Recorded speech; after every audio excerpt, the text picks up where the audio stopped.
Jangan lakukan 6 hal ini saat di Masjidil Haram dan Masjid Nabawi ya. Assalamualaikum warahmatullahi wabarakatuh. Ahlan wa sahlan di channel Lentera Hati Official. Semoga teman-teman semua selalu sehat dan bahagia. Amin amin ya rabbal alamin. Sebelum nonton, jangan lupa subscribe, like, komen, dan share video ini ya teman-teman. Terima kasih. Teman-teman, terdapat beberapa tindakan pelanggaran yang dapat menyulitkan secara hukum bagi jamaah haji dan umroh.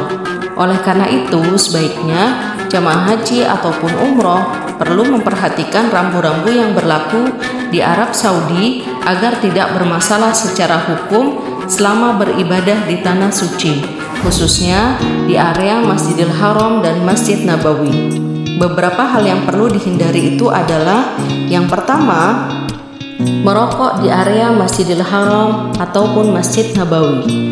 Merokok di area Masjidil Haram ataupun Masjid Nabawi dilarang. Sebaiknya aktivitas merokok dilakukan di tempat yang jauh dari kawasan masjid ya, sebab jika ketahuan, jamaah pasti akan diingatkan. Bahkan jika menemukan petugas yang galak, jamaah berpotensi ditahan untuk diproses hukum. Bisa dikurung sampai 6 hari loh. Yang kedua, menggunakan pengeras suara di area masjid. Menggunakan pengeras suara di area masjid juga tidak diperbolehkan ya teman-teman. Jamaah haji atau umroh akan langsung ditegur oleh petugas, bahkan bisa dihukum. Yang ketiga, membentangkan spanduk atau bendera. Jamaah dilarang mengambil gambar atau membuat video dengan membentangkan spanduk atau bendera yang menunjukkan identitas kelompok tertentu yang sebenarnya lazim saja dilakukan di Indonesia. Jamaah dilarang membentangkan spanduk atau bendera ketika haji ataupun umroh, terlebih dilakukan di kawasan Masjidil Haram ataupun Masjid Nabawi. Jamaah yang melanggar aturan ini dapat berurusan dengan pihak keamanan di Arab Saudi. Otoritas Saudi melarang keras pengibaran penanda-penanda tersebut. Bahkan jamaah juga dilarang membentangkan bendera merah putih. Untuk itu, spanduk seperti KBIH, Biro Travel, dan lain sebagainya jangan pernah dibawa masuk ke masjid jika tak mau berurusan panjang dengan otoritas keamanan Saudi ya. Yang keempat, mengambil barang temuan. Jamaah haji maupun umroh disarankan tidak mengambil barang yang tergeletak di Masjidil Haram, Masjid Nabawi, dan sekitarnya meski niatnya mengamankan barang tersebut. Tindakan jamaah haji yang mengamankan barang tercecer dapat dimaknai sebagai tindak pencurian dan sejenisnya. Sementara otoritas Saudi memasang CCTV di dalam dan di luar masjid untuk memantau aktivitas jamaah. Untuk itu, jika menemukan barang berharga yang tercecer atau tergeletak, jamaah sebaiknya segera menghubungi petugas terdekat. Yang kelima, membuat video dengan durasi terlalu lama. Pada prinsipnya, pembuatan rekaman video cukup longgar sekali diberlakukan oleh otoritas Saudi. Ini dibuktikan banyaknya jamaah yang melakukan perekaman, misalnya saat kumandang azan, proses tawaf, sa'i, tahallul, berdoa di raudhah, dan lain sebagainya.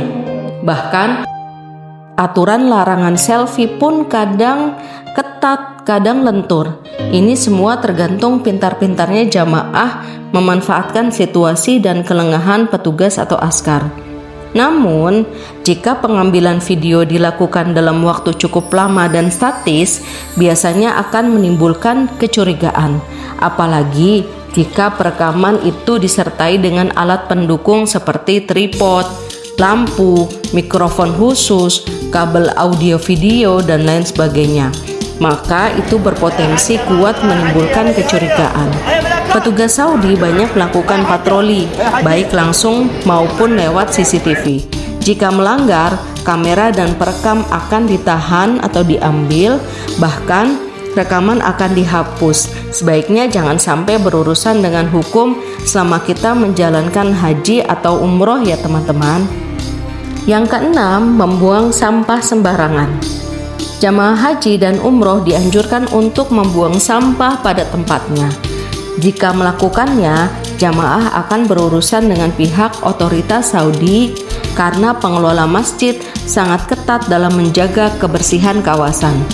Jamaah haji dan umroh Indonesia dapat membuang sampah yang telah disediakan pengelola masjid. Jika belum menemukan tempat sampah terdekat, jamaah dianjurkan menyimpan sementara botol bekas dan sebagainya itu di tas atau dipegang terlebih dahulu ya. CCTV memantau jamaah yang tidak menjaga kebersihan masjid. Tak lama kemudian, askar masjid akan menahan untuk melakukan pemeriksaan dan sebagainya. Teman-teman, demikian 6 hal yang jangan dilakukan di area Masjidil Haram dan Masjid Nabawi. Semoga bermanfaat ya. Wallahu muwaffiq liaqwamit thoriq.